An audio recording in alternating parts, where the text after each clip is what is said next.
नमस्कार दोस्तों, बहुत बहुत स्वागत है एक बार फिर से आप सभी का रोशन सा स्टडी पॉइंट पे। और आज किस वीडियो में हम क्या समझने वाले हैं जी? आज किस वीडियो में हम सभी समझने वाले हैं क्लास 12th हिस्ट्री का चैप्टर नंबर 7, जिसका नाम है एक साम्राज्य की राजधानी विजयनगर। ठीक है जी, इससे पहले के सारे चैप्टर करवा दिए गए हैं, आप सभी प्लेलिस्ट में जाए, सभी वीडियो को देखिए। एनिमेशन भी है और डिजिटल बोर्ड सीरीज भी है, दोनों में से किसी एक सीरीज को तो भाई कंप्लीट वॉच कर ही लेना, ताकि पूरा सिलेबस आप लोगों का कंप्लीट हो जाएगा, है ना जी। तो तरीका सेम रहेगा। सबसे पहले इस चैप्टर का दूंगा छोटा सा इंट्रोडक्शन, जिसमें हम इस चैप्टर के मेन थीम को समझ लेंगे, और उसके बाद एक एक करके एनसीईआरटी बुक में जितने भी टॉपिक्स दे रखे हैं सभी टॉपिक को आपको मैं समझा दूंगा। तो चलिए फिर शुरू करते हैं। देखिए, सबसे पहले एक चैप्टर का इंट्रोडक्शन रहेगा, जो कि नोट पैड के माध्यम से हम समझने वाले हैं। तो ऐसा करते हैं ना, सबसे पहले एक इंडिया का मैप बना लेते हैं, ठीक है। और भाई मेरे जितने भी आर्ट सब्जेक्ट के स्टूडेंट हैं, सभी से रिक्वेस्ट है कि भाई आप सभी ना इंडिया का मैप बनाना तो कम से कम सीख ही लो, है ना जी। क्योंकि आर्ट्स में आप हिस्ट्री की बात कर लो, पॉलिटिकल साइंस की बात कर लो, हर जगह भाई मैप की तो जरूरत होती है, ठीक है जी। तो इसीलिए मैं कह रहा हूं कि आप लोग भी मैप बनाना सीख लो। वैसे मैं बहुत बढ़िया मैप तो नहीं बना पाता, लेकिन देखते हैं कैसा बनता है हमारा ये मैप।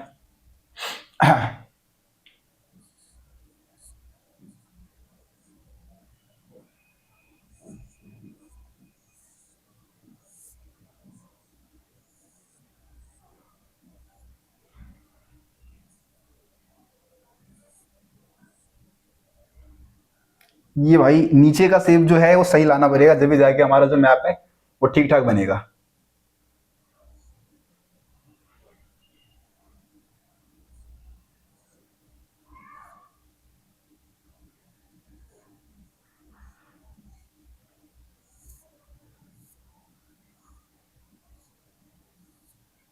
ठीक है, तो ऑलमोस्ट मतलब ठीक ठाक मैप बन गया है, और आसानी से आप लोग इस तरीके से इंडिया का जो मैप है वो बना सकते हैं। देखो, इस इंडिया के मैप में हमें कौन सा लोकेशन लेना है, जैसे कि आप देखेंगे इधर आपको नेपाल देखने को मिल जाएगा, है ना। इधर आपका बांग्लादेश है, नीचे आप देखेंगे तो भाई नीचे आपको श्रीलंका देखने को मिल जाएगा। इधर आएंगे, इधर आपको पाकिस्तान देखने को मिल जाएगा, है ना जी। इधर आपको भूटान देखने को मिल जाएगा, हमारे पड़ोसी देश है। हमें तो भाई इंडिया में एक राज्य है जिसका नाम है कर्नाटक। यहाँ पे आप देखेंगे तो कुछ इस तरीके से हमारे जो कर्नाटक है इसका लोकेशन आपको देखने को मिलेगा। यहाँ पे एक जगह है कर्नाटक के बीचों बीच, इस तरफ साइड में आप दिखाएंगे एक जगह है जिसको हम लोग बोलते हैं हम्पी। क्या बोलते हैं जी? हम्पी बोलते हैं। अब हमें भाई हम्पी के बारे में बात करना है, और आप सभी को पता है कि हम्पी जो है ना, हम्पी को क्या किस नाम से जानते थे? 14वीं सदी में हम्पी को कहा जाता था विजयनगर।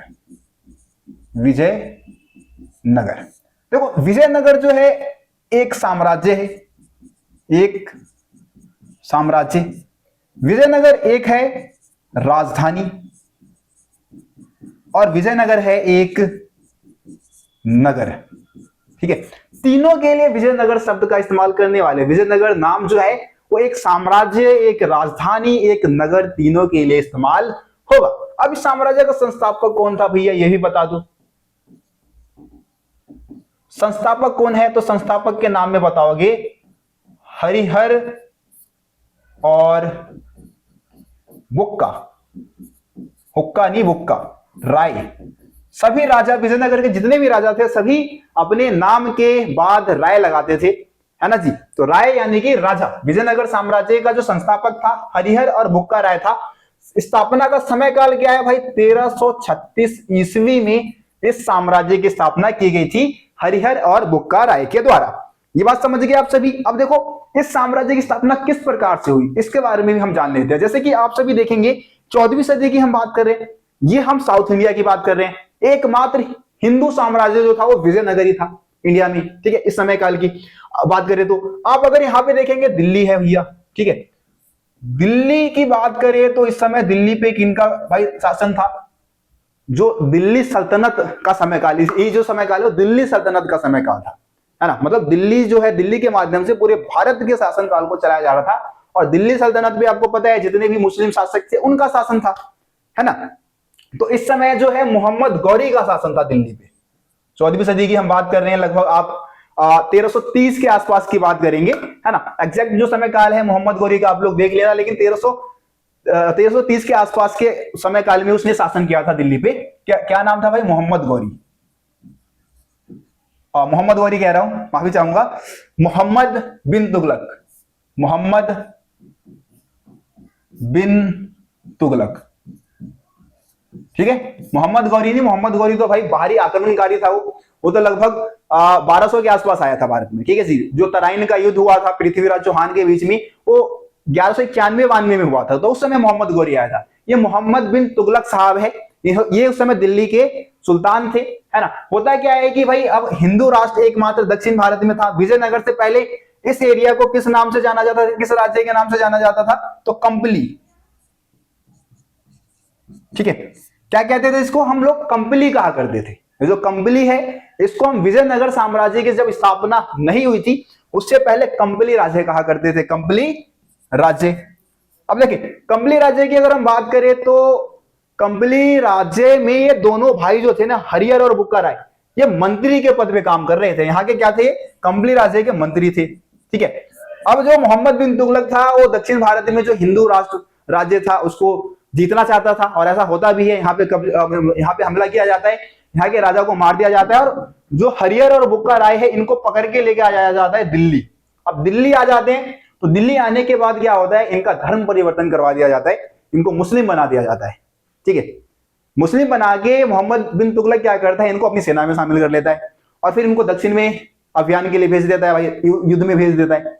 लेकिन वो दक्षिण में जब युद्ध में आते हैं तो यहाँ पे क्या करते हैं, अपना उनका एक गुरु होता है, गुरु के पास जाते हैं और उसके बाद अपना धर्म परिवर्तन करवा के फिर हिंदू धर्म को अपनाते हैं, और उसके बाद ये विजयनगर साम्राज्य की स्थापना करते हैं। कुछ इस तरीके से हरिहर और बुक्का राय की स्टोरी है। ठीक है, तो हरिहर और बुक्का राय की बात करें तो किस वंश से थे, इनके पिता का नाम था संगम।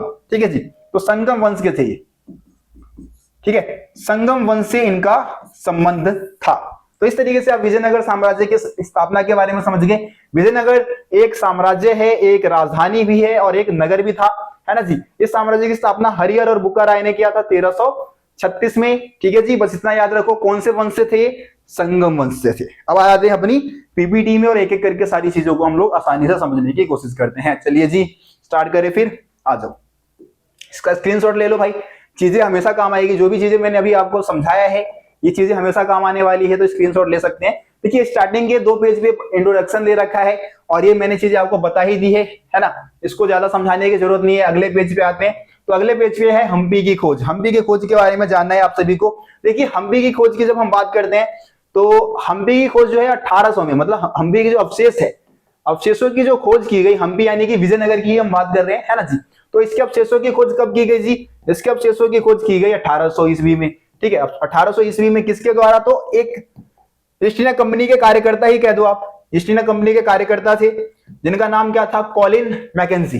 ठीक है, कॉलिन मैकेंजी एक इंजीनियर थे, अभियंता थे, एक पुरातत्वविद थे, है ना। और इन्होंने क्या किया था, विजयनगर साम्राज्य का जो पहला सर्वेक्षण मानचित्र है वो तैयार किया था। ठीक है जी, ईस्ट इंडिया कंपनी में कार्यरत थे, ईस्ट इंडिया कंपनी के लिए कार्य कर रहे थे। यहाँ पे के नहीं मी होगा, ठीक है, में ईस्ट इंडिया कंपनी में कार्यरत थे और इन्होंने विजयनगर साम्राज्य का सबसे पहला सर्वेक्षण मानचित्र तैयार किया था। ऐसा मानचित्र जिसके माध्यम से हम सभी विजयनगर साम्राज्य के बारे में समझ सकते थे, इस साम्राज्य के बारे में जान सकते थे, है ना। तो सर्वेक्षण मानचित्र सबसे पहले किसने तैयार किया, कॉलिन मैकेंजी ने। याद रहेगा सबको। चलिए जी आगे बढ़ते हैं, आगे की तरफ आ जाते हैं। अगले पेज पे देखो, इसी में आप देखेंगे कुछ और पॉइंट दे रखा है कि उनके द्वारा जो कॉलिन मैकेंजी ने जो जानकारी जुटाई, जो मैकेंजी ने जो जानकारी दी थी, उनके द्वारा जो शुरुआती जानकारी जो प्राप्त की गई थी वो विरूपाक्ष मंदिर और पंपा देवी मंदिर। ठीक है, देखो दो बहुत ही फेमस, विजयनगर साम्राज्य के सबसे 2 फेमस अगर मंदिरों की बात करेंगे तो किसका नाम बताओगे आप, विरूपाक्ष मंदिर और पंपा देवी। विरूपाक्ष यानी कि शिव का मंदिर था और पंपा देवी की बात करें तो ये पार्वती। ठीक है जी, तो जो कॉलिन मैकेंजी ने जो शुरुआती जानकारी प्राप्त की वो पंपा देवी मंदिर और विरूपाक्ष मंदिर के जो पुरोहित थे, पुरोहित यानी कि जो वहां के पुजारी थे, जो पंडित थे, उनके यादों पर आधारित थी, उनकी स्मृतियों पर आधारित थी। वहां के जो पंडित वगैरह ने जो भी कॉलिन मैकेंजी को बताया, है ना, जो भी उनको याद था, उसके माध्यम से स्टार्टिंग जानकारी कॉलिन मैकेंजी ने विजयनगर साम्राज्य के बारे में प्राप्त किया। फिर देखो 1856 का समय काल बता रखा है। 1856 में क्या हुआ, जो छाया चित्रकार थे, छाया चित्रकारों ने विजयनगर के भवनों के बहुत सारे जो चित्र है उनको संकलित करना शुरू कर दिया। ठीक है, चित्र वगैरह जो थे उनको संकलित करना शुरू किया और इससे जो शोधकर्ता थे, जो विजयनगर साम्राज्य के बारे में जानकारी जुटाए, उनको बहुत ज्यादा सहायता मिली विजयनगर साम्राज्य के बारे में जानने में। फिर 1836 के आसपास इसको वैसे पहले आप लिख सकते थे, ठीक है। तो 1836 से क्या होता है, जो अभिलेखकर्ता होते हैं, अभिलेखकर्ता यानी कि जो अभिलेखों के बारे में जानकारी जुटाते हैं, ठीक है, अभिलेखों से जानकारी जुटाते हैं। तो उन्होंने क्या किया, यहाँ के और हम्पी के बाकी सारे जो मंदिरों से जो दर्जनों अभिलेख मिले थे उनको इकट्ठा किया, है ना। 1836 में क्या होता है, बहुत सारे अभिलेखों को इकट्ठा किया जाता है और उन अभिलेखों से भी विजयनगर साम्राज्य के बारे में जानकारी जुटाने में बहुत ज्यादा सहायता मिलती है। इतिहासकारों ने इन स्रोतों का इस्तेमाल, जो ये जो स्रोत है, इनका इस्तेमाल विदेशी यात्रियों के वृतांत तथा तेलुगु, कन्नड़, तमिल और संस्कृत में लिखे साहित्य से करने की कोशिश की। यानी कि जो भी चित्र मिले, जो भी अभिलेख हमें प्राप्त हुए विजयनगर साम्राज्य से, उन सभी चीजों का एक तरीके से जो विदेशी यात्री जो भारत में यात्रा करने आए, खास करके तो दक्षिण भारत में विजयनगर साम्राज्य के समय में जो यात्रा करने आए थे, है ना, उनके वृत्तांतों से तुलना की गई, मिलाया गया और उसके बाद विजयनगर साम्राज्य के बारे में जानकारी जुटाया गया। तो ये सारे पॉइंट है। विजयनगर साम्राज्य की खोज की बात करें, हम्पी के खोज की बात करें, तो ये सारे पॉइंट्स आपको इसमें लिखने का है, ठीक है जी। कर लोगे, हो जाएगा काम। आगे बढ़ जाते हैं।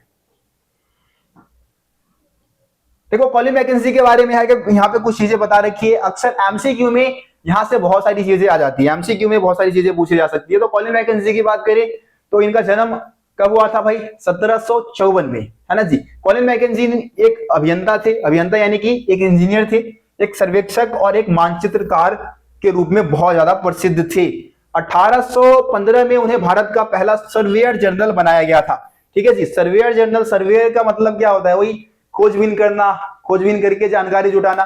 तो इनको सर्वेयर जनरल बनाया गया कब, 1815 में। फिर 1821 में अपनी मृत्यु तक वो इसी पद पर बने रहे, यानी कि भारत के सर्वेयर जनरल के रूप में काम किया। तो पहला सर्वेयर जनरल अगर आपसे पूछा जाता है, सर्वेयर जनरल, ठीक है, तो किसका नाम बताओगे, कॉलिन मैकेंजी का ही नाम बताओगे, है ना। और एक और, आप बच्चे बड़ा कंफ्यूज रहते हैं, अगर आपसे पूछा जाए भारतीय पुरातात्विक सर्वेक्षण का पहला डायरेक्टर जनरल कौन था, तो वहां पे आपको कनिंघम जी का नाम बताना होता है। यहाँ पे, वहां पे आप कॉलिन मैकेंजी का नाम मत बता देना। भारतीय पुरातात्विक सर्वेक्षण के जो पहले डायरेक्टर जनरल थे वो कनिंघम थे, है ना। और यहाँ पे सर्वेयर जनरल पूछा है कि भारत का पहला सर्वेयर जनरल कौन था, तो कॉलिन मैकेंजी का नाम आप लोग बताएंगे, ठीक है जी।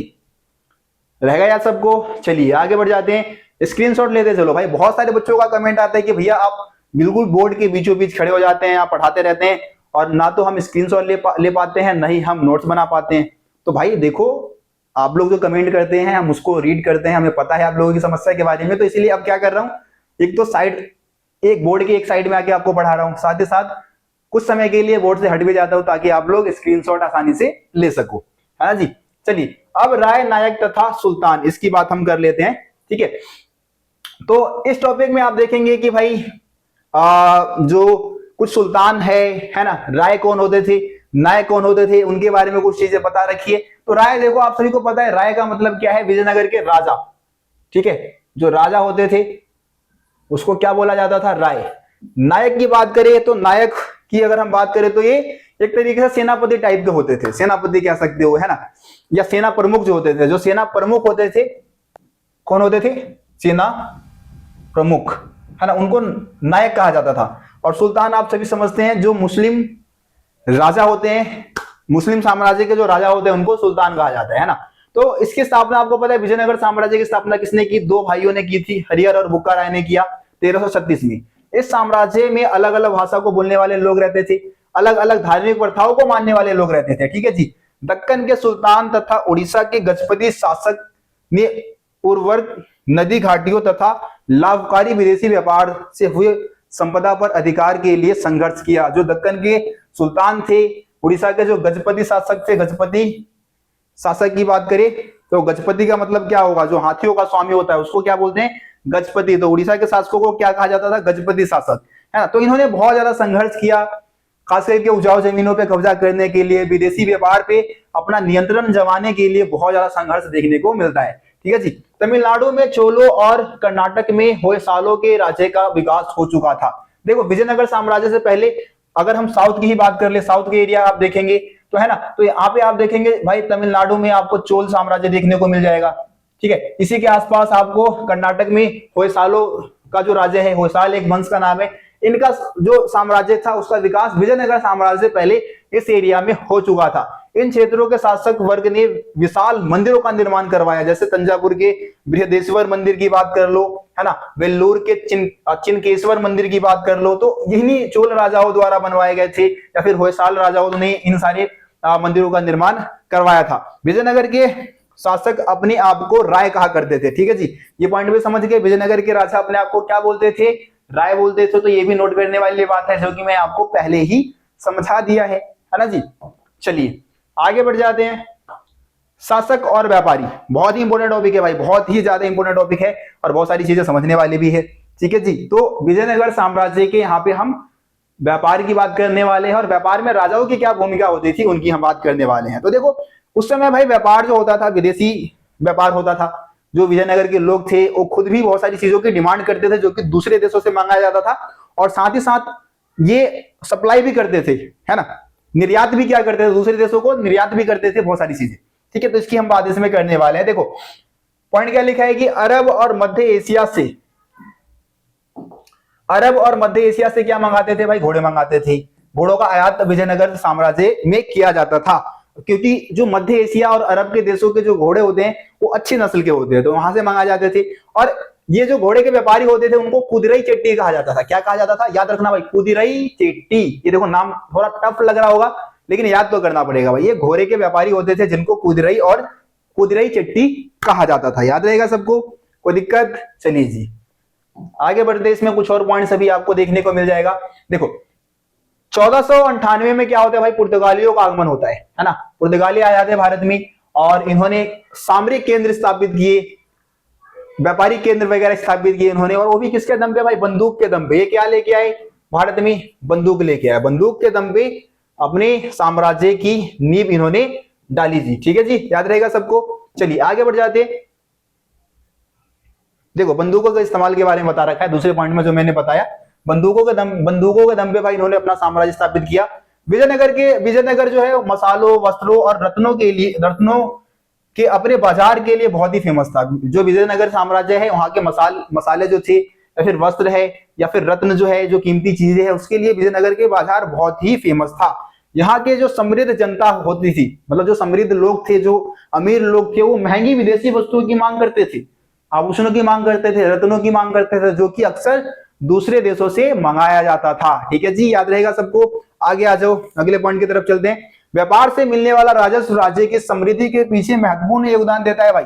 विजयनगर जो था आपको पता है साउथ का सबसे, मतलब उस समय भारत का सबसे समृद्ध साम्राज्यों में से एक था।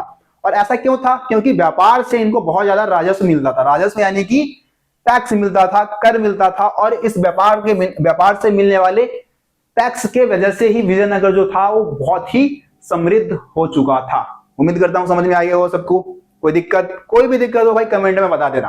रोशन भैया है साथ, तो डरने की क्या है बात, सारी चीजें बिल्कुल आसान कर देंगे, इजी बना देंगे। ठीक है जी, बस इसी बात पे वीडियो को एक लाइक कर देना और अपने कम से कम 4 से 5 दोस्तों को वीडियो को शेयर भी कर देना, जब भी तो मजा आएगा आगे की वीडियो बनाने में। चलो आगे आ जाते हैं। अगला टॉपिक क्या आ गया हमारा? अगला टॉपिक है राज्य का चरमोत्कर्ष तथा पतन। ठीक है, इसमें हम बात करेंगे विजयनगर साम्राज्य के ऊपर शासन करने वाले जो टोटल वंश थे उन वंशों के बारे में, और विजयनगर साम्राज्य का एक जो सबसे शक्तिशाली राजा था जिसका नाम था कृष्णदेव राय, उसके बारे में, और फिर उस साम्राज्य का पतन कैसे हुआ, पतन के बारे में भी आपको आपके बुक में स्टार्टिंग में ही बता दिया है, तो हम आपको स्टार्टिंग में ही समझा देंगे। ठीक है, चलो स्टार्ट करते हैं, फिर समझना स्टार्ट करते हैं। देखो राजनीति में सत्ता के दावेदार, अरे आजा भाई, राजनीति में सत्ता के दावेदारों में शासकीय वंश के सदस्य तथा सैनिक कमांडर शामिल थे। मतलब कि देखो वहां पे जो राजवंश है या फिर सैनिक कमांडर है उनके बीच में सत्ता को लेकर काफी ज्यादा संघर्ष विजयनगर साम्राज्य में होता रहा था। तो इसका कलर चेंज कर देते हैं जरा। हाँ देखो, पहला जो राजवंश था उसका नाम क्या था? संगम वंश। संगम वंश ने सबसे पहले शासन किया था। 1485 तक इस वंश का शासन काल रहा था। ठीक है, 1485 बस याद रखो, वैसे तो 1336 में शुरू होता है, 1336 से 1485 तक रहेगा, लेकिन आपके एनसीईआरटी बुक में सिर्फ 1485 दे रखा है। तो संगम वंश का समय काल 1485 तक आप याद रखें, यहाँ इस समय काल तक इन्होंने शासन किया था। सुलभों ने उनको उखाड़ फेंका, जो कि सैनिक कमांडर थे। ठीक है जी, सैनिक कमांडर थे सुलभ, और इन्होंने संगम वंश का खात्मा किया और फिर सुलभों का शासन आ गया। अब सुलभ वंश के राजा लोग कब तक शासन किए? तो 1503 तक इन्होंने शासन किया। इसके बाद तुलु वंश का शासन आया, है ना, तुलु वंश का शासन काल आया, ठीक है, तुलुओं ने शासन किया। तो तीसरे नंबर के वंश कौन से हो गए? तुलु। तुलु के बाद एक और वंश आता है जिसका नाम था, चौथा वंश का नाम बता देना, आराविदु। आराविदु, ठीक है। जो आराविदु वंश था, लगभग तुलु वंश का खात्मा जो है वो 1565 तक हो जाएगा। यूं समझ लो कि 1565 तक ना, 1565, वैसे तो कृष्णदेव राय के मरने के बाद ही लगभग तुलुओं का जो शासन काल है वो खत्म ही हो जाता है। 1565 तक आप लेके चल सकते हो कि तुलुओं का शासन काल रहा। उसके बाद फिर आराविदु वंश का शासन आ जाता है, जो कि विजयनगर साम्राज्य के अंत होने तक यही वंश यहाँ पे शासन कर रहा होता है, ठीक है जी, याद रहेगा सबको। देखो कृष्णदेव राय का संबंध किस वंश से था? तो तुलु वंश से था। कृष्णदेव राय का संबंध किस वंश से था भाई? तुलु वंश से था। सबको याद करके रखना है, ये चीज बहुत ही ज्यादा इंपोर्टेंट है भाई, एमसीक्यू में आएगा, एमसीक्यू में क्वेश्चन जरूर आएगा कि कृष्णदेव राय का संबंध किस वंश से था, ठीक है जी, तो तुलु वंश से था। आगे आ जाओ, अब हम कृष्णदेव राय की बात कर लेते हैं। विजयनगर साम्राज्य के विस्तार में, इसको मजबूत बनाने में, इसको समृद्ध बनाने में अगर किसी राजा का सबसे ज्यादा योगदान देखने को मिलता है तो कौन से राजा का योगदान देखने को मिलता है? कृष्णदेव राय का, ठीक है जी। तो कृष्णदेव राय की बात करें,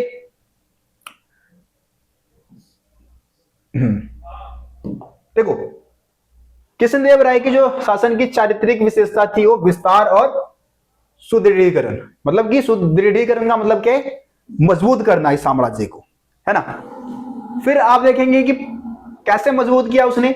तो 1512 में तुंगभद्रा और कृष्णा नदी के बीच का क्षेत्र हासिल कर लिया इसने, ठीक है। 1512 में क्या किया?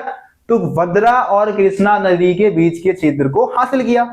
फिर 1514 में उड़ीसा के जो शासक हैं उनको हरा दिया, ठीक है। फिर 1520 में बीजापुर के सुल्तानों को बुरी तरीके से पराजित कर दिया। भाई डेट याद रखना पड़ेगा, ज्यादा गैप है नहीं, है ना। पहले है 12, फिर है 14, फिर है 20, ठीक है। पहले में क्या किया? तुंगभद्रा और कृष्णा नदी के बीच का क्षेत्र हासिल किया जिसको रायचूर दोआब कहा जाता है। उसके बाद 14 में क्या किया? उड़ीसा के शासकों को हरा दिया। और 20 में क्या किया? जो बीजापुर के सुल्तान थे उनको पराजित कर दिया। और इसी के साथ साथ राज्य में शांति और समृद्धि की स्थापना किसने की? कृष्णदेव राय ने की, ठीक है जी, याद रहेगा सबको। चलो कुछ और पॉइंट है अभी इसमें, कुछ और पॉइंट आपको अगले पेज में देखने को मिलेगा। कृष्णदेव राय ने क्या किया भाई? बेहतरीन जो मंदिर है उनका निर्माण करवाया विजयनगर साम्राज्य में, और इसमें गोपुरमों को भी जुड़वाया। गोपुरम क्या होते हैं? तो दक्षिणी भारत में जो मंदिरों के जो प्रवेश द्वार होते हैं, जो बहुत ऊंचे होते हैं, विशालकाय होते हैं, उसको गोपुरम कहा जाता है। तो गोपुरमों को इसने जुड़वाया था। अपनी मां के नाम पर विजयनगर के पास एक नगलपुरम नामक उपनगर की स्थापना करवाई, ठीक है। जो नगला देवी थी, नगला देवी नाम था हमारे कृष्णदेव राय के मां का। तो नगला देवी के नाम पे नगलपुरम नामक उपनगर भी कृष्णदेव राय ने बसाया था। 1529 में इसकी क्या हो जाती है जी? मृत्यु हो जाती है ना, ठीक है। तो ये भी याद रखना, मृत्यु होने के बाद क्या होता है? राजकीय ढांचा में अब क्या होगा? पतन होना शुरू हो जाएगा। अब नीचे जो पॉइंट्स आपको देखने को मिलेंगे विजयनगर साम्राज्य के पतन के बारे में देखने को मिल जाएंगे, ठीक है। तो पतन कैसे कैसे होता है? तो 1529 में क्या हो जाता है? कृष्णदेव राय की मृत्यु हो जाती है। इसके मरने के बाद विजयनगर साम्राज्य में कोई भी शक्तिशाली राजा नहीं आता, कोई ऐसा महत्वाकांक्षी राजा नहीं आता जो कि इस साम्राज्य को सही से चला सके, और इस कारणवश विजयनगर साम्राज्य जो है पतन के कगार पे आ जाता है। देखो क्या लिखा है, उनकी मृत्यु के बाद क्या होता है? राजकीय ढांचे में तनाव उत्पन्न होने लग जाता है। 1542 तक केंद्र पर नियंत्रण एक अन्य राजकीय वंश आराविदु के हाथों में आ गया। मतलब 1542, आपको एनसीईआरटी बुक कह रहे 1542 में ही जो आराविदु वंश है उनके हाथों में सत्ता आ गया, और 17वीं शताब्दी के अंत तक जो सत्ता पर इसी वंश का शासन रहा। मतलब इसके अंत होने तक इसी वंश का शासन रहा, ठीक है जी। चलिए देखो तालीकोटा का युद्ध जो है, तालीकोटा का जो युद्ध है ये भी बहुत ही महत्वपूर्ण रहा। तालीकोटा के युद्ध में अगर हम बात करें तो तीन जगह की सेना के बीच में युद्ध हुआ। मतलब 3 जगह की सेना ने मिलके विजयनगर पर हमला बोला, ठीक है जी। राक्षसी तागड़ी का युद्ध भी बोल देते हैं हम इसको, राक्षसी तागड़ी के युद्ध के नाम से भी जानते हैं, या फिर आप इसको सिंपल तालीकोटा का युद्ध भी बोल सकते हो, ठीक है। तो तालीकोटा में युद्ध होता है, 3 जगह की सेना बीजापुर, अहमदनगर और गोलकुंडा की सेना ने मिलकर क्या किया? विजयनगर साम्राज्य पे हमला बोल दिया। विजयनगर के सेना प्रधान मंत्री राम राय के नेतृत्व में ये युद्ध हो रहा था। विजयनगर की सेना का नेतृत्व कौन कर रहे थे? राम राय, उस समय के सेना प्रमुख थे, सेना प्रधानमंत्री थे, है ना। और इनके नेतृत्व में क्या हुआ? तालीकोटा का युद्ध हुआ। तीनों सेना ने मिलकर हमला बोला और हमला बोलने के बाद विजयनगर की सेना तो हार गई भाई। हारने के बाद बुरी तरीके से इसको लूट लिया गया, इसको बर्बाद कर दिया गया, इस साम्राज्य को। ठीक है, आगे क्या लिखा है? जीती हुई सेना ने क्या किया? विजयनगर पर ढाबा बोल दिया, पूरे साम्राज्य को लूट लिया, इसको बर्बाद कर दिया, है ना। बीजापुर के सुल्तान कृष्णदेव राय की मृत्यु के बाद विजयनगर पर अपना अधिकार जमाना चाहता था। जब कृष्णदेव राय की मृत्यु हो गई थी ना, उसके बाद ही बीजापुर का जो सुल्तान था वो स्टार्टिंग से ही नजरे गड़ा रखा था विजयनगर साम्राज्य पे, और इस तरीके से राम राय की कुछ गलत नीतियां भी थी। ठीक है, उसकी वजह से भी विजयनगर साम्राज्य का खात्मा हो गया। ठीक है, तो 2-3 पॉइंट आप लिख सकते हैं, वैसे 3 पॉइंट मेन बन जाते हैं। एक तो कृष्णदेव राय की मृत्यु हो गई, उसके बाद कोई शक्तिशाली राजा नहीं आया, तालीकोटा का युद्ध लिख देना। इसके अलावा उत्तराधिकारी को लेकर भी संघर्ष हुआ। जब कोई सही कमजोर उत्तराधिकारी होता था तो जो सैनिक कमांडर होते थे या जो नायक होते थे वही सोचते थे कि सत्ता अपने हाथों में ले ले, तो उत्तराधिकारी को लेकर भी संघर्ष चल रहा था, है ना। गृह युद्ध वगैरह होने लग गए थे, तो इस वजह से भी विजयनगर साम्राज्य का अंत हो गया होगा। ठीक है, ये सारे पॉइंट्स आप इसमें लिख सकते हैं। चलिए जी, अब राय तथा नायक की बात कर लेते हैं। तो राय के बारे में तो हमने बात कर लिया। नायक और अमर नायक, एक अमर नायक प्रणाली भी थी भाई विजयनगर साम्राज्य की। तो अगले पेज पे आप सभी को शायद अमर नायक प्रणाली के बारे में देखने को मिल जाएगा। बहुत इंपॉर्टेंट टॉपिक है भाई, अमर नायक प्रणाली बहुत ही ज्यादा इंपॉर्टेंट है। लेकिन यहाँ पे सबसे पहले हम लोग बात करने वाले हैं नायक की। ठीक है, नायक कौन होते थे? तो क्या लिखा है? साम्राज्य में शक्ति का प्रयोग करने वाले सेना प्रमुख होते थे, है ना। शक्ति का प्रयोग करने वाले सेना प्रमुख होते थे। तो सेना प्रमुख को हम क्या बोलते हैं जी? नायक बोलते हैं। याद रहेगा सबको, नायक। किले पर नियंत्रण रखते थे। क्या काम करते थे? किले पर ये नियंत्रण रखते थे। उनके पास सशस्त्र समर्थन होता था, मतलब सिपाहियों का एक जत्था, ग्रुप इनके पास हमेशा रहता था। या आमतौर पर एक स्थान से दूसरे स्थान पे भ्रमणशील रहते थे, मतलब घूमते रहते थे, और इसी भ्रमणशील रहते थे। इनको नायक कहते थे। ये तेलुगु और कन्नड़ भाषा बोला करते थे। ठीक है जी, तेलुगु और कन्नड़ भाषा बोलते थे। कई बार नायक विद्रोह कर देते थे, फिर उन्हें सैनिक कार्यवाही के माध्यम से ही वश में किया जा सकता था। कई बार ये नायक जो है वो सत्ता पाने के चक्कर में क्या करते थे भाई? विद्रोह वगैरह कर देते थे। तो उस समय में जो वहां के राजा होते थे, इनके ऊपर सैनिक कार्यवाही करके फिर इनको कंट्रोल में लाते थे, बेकाबू हो जाया करते थे बार बार।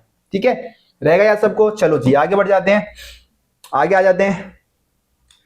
अमर नायक प्रणाली की बात कर लेते हैं। अमर नायक कौन थे? अमर नायक प्रणाली की क्या खासियत थी? बहुत ज्यादा इंपॉर्टेंट टॉपिक है, बहुत ज्यादा। ठीक है, तो देखो विजयनगर साम्राज्य में जो सैनिक कमांडर होते थे, है ना, सैनिक कमांडर एक तरीके से कह सकते हो, इनको अमर नायक कहा जाता था।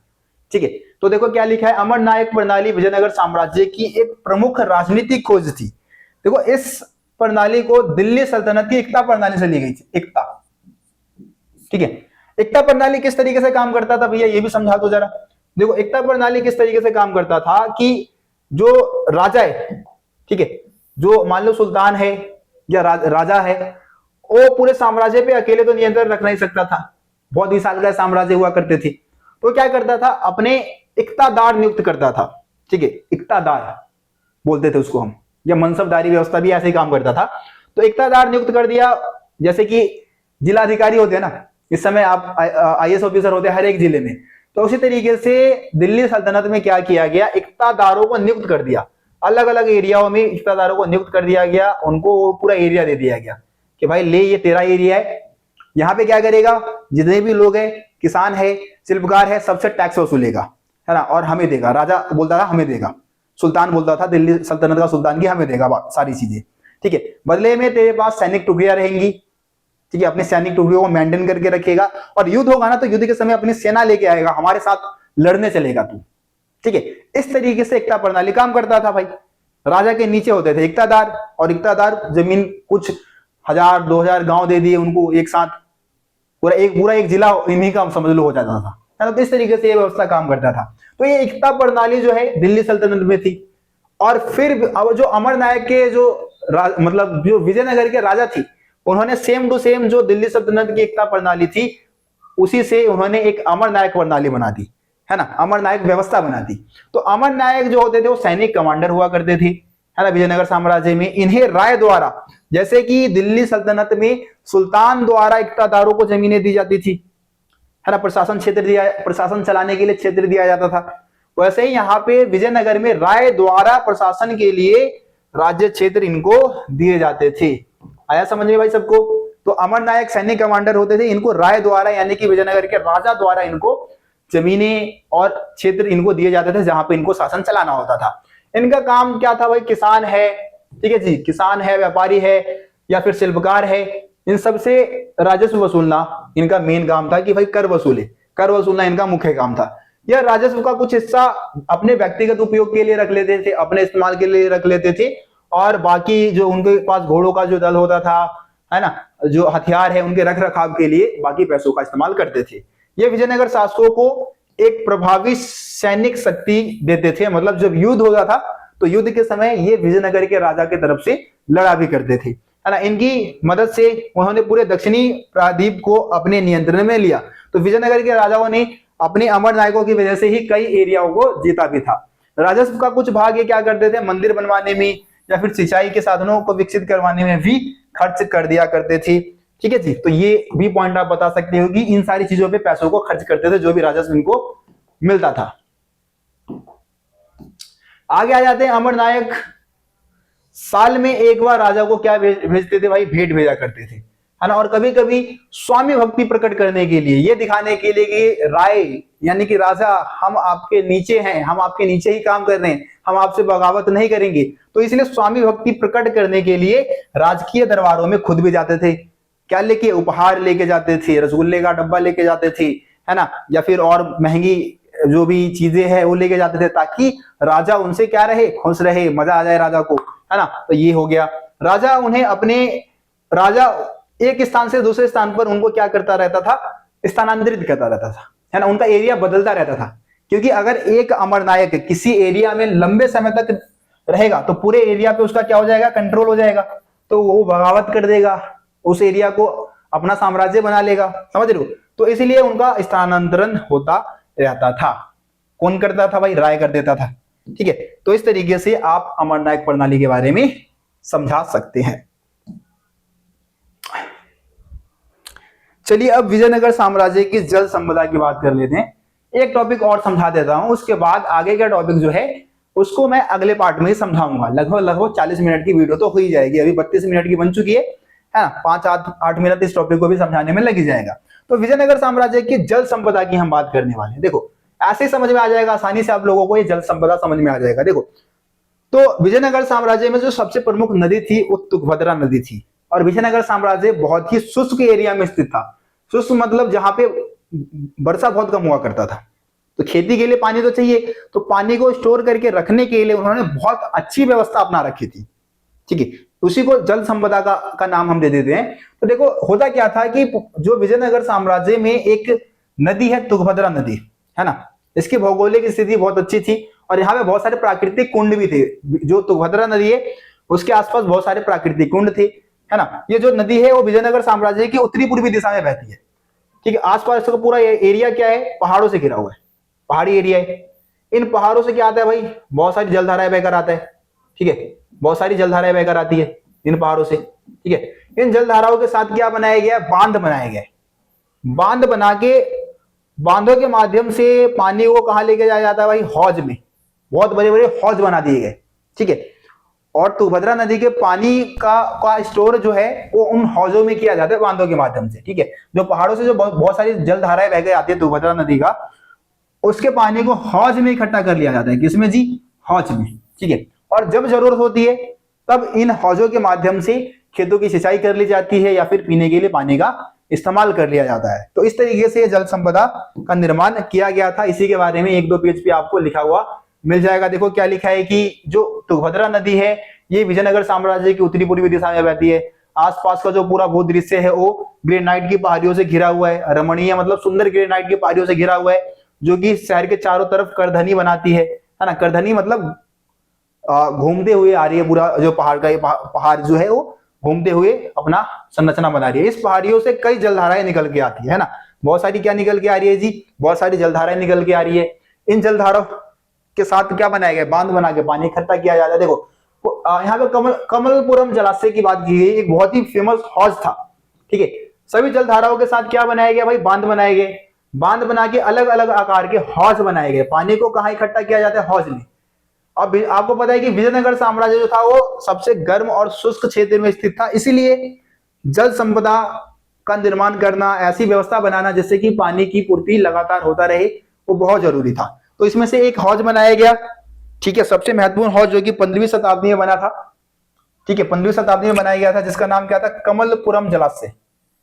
कमलपुरम जलाशय क्या है भाई, एक हौज है, हौज का नाम है, और इसका इस्तेमाल किस लिए होता था, देखो, हौज के पानी से अलग आसपास के खेतों को भाई सींचा जाता था, खेतों की सिंचाई के लिए इस हौज के पानी का इस्तेमाल होता था। इससे एक नहर के माध्यम से राजकीय केंद्र तक पानी को ले जाया जाता था, है ना, राजकीय केंद्रों तक पानी पहुंचाने के लिए भी कमलपुरम जलाशय का इस्तेमाल विजयनगर साम्राज्य में किया जाता था। यह भी याद रखना भाई कि कमलपुरम जलाशय का इस्तेमाल किस लिए होता था, है ना, आएगा पेपर में आपके। देखो, एक हिरिया नहर, जल संपदा में एक और हिरिया नहर के बारे में भी जरूर बताना, ठीक है। सबसे महत्वपूर्ण जलाशय जल संबंधित संरचनाओं में एक हिरिया नहर था। तो नहर समझते हो आप लोग, तो हिरिया नहर का निर्माण करवाया गया था, है ना। इस नहर में तुंगभद्रा पर बने बांध से पानी लाया जाता था। इस नहर में भी तुंगभद्रा नदी पर जो बांध बनाया गया था, उन बांधों के माध्यम से इस नहर में पानी लाया जाता था। और इसका इस्तेमाल किस लिए होता था, तो धार्मिक केंद्र से शहरी केंद्र को अलग करने वाली जो भूमि है ना, अलग करने वाली जो भूमि है उसके सिंचाई के लिए इसका इस्तेमाल होता था, ठीक है। धार्मिक केंद्र और शहरी केंद्र को अलग करने वाली जो भूमि थी, यहाँ पे थोड़ा भूमि नहीं लिखा है, जो जमीनें थी उसके सिंचाई के लिए इसका इस्तेमाल किया जाता था। और इसका निर्माण किन्होंने किया था, संगम वंश के राजाओं ने इसको बनवाया था, ठीक है जी, याद रहेगा। हिरिया नहर का निर्माण किस वंश के राजाओं ने करवाया, तो संगम वंश के राजाओं ने हिरिया नहर का निर्माण करवाया था।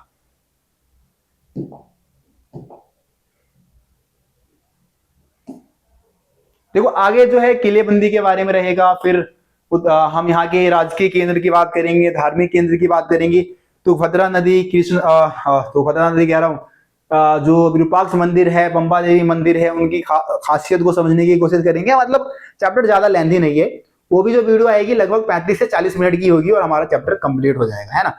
आपको पता है कि 40 मिनट तक की वीडियो बनाता हूँ, ज्यादा लेंथी वीडियो मैं बनाता नहीं। 2 पार्ट में, सारे चैप्टर मैंने 2 पार्ट में करवाए, तो इसको भी फिर 2 पार्ट में करवाएंगे, है ना। तो आज की इस वीडियो को क्या करते हैं, यहीं पे समाप्त कर देते हैं। अगली वीडियो में आपको ये चैप्टर कंप्लीट करवा दूंगा। वीडियो को लाइक शेयर जरूर कर देना और चैनल को सब्सक्राइब नहीं किया तो भाई सब्सक्राइब भी कर देना। चलिए, मिलते फिर आप सभी से अगले वीडियो में, तब तक के लिए जय हिंद, जय भारत। आप सभी अपना ख्याल रखिए, धन्यवाद।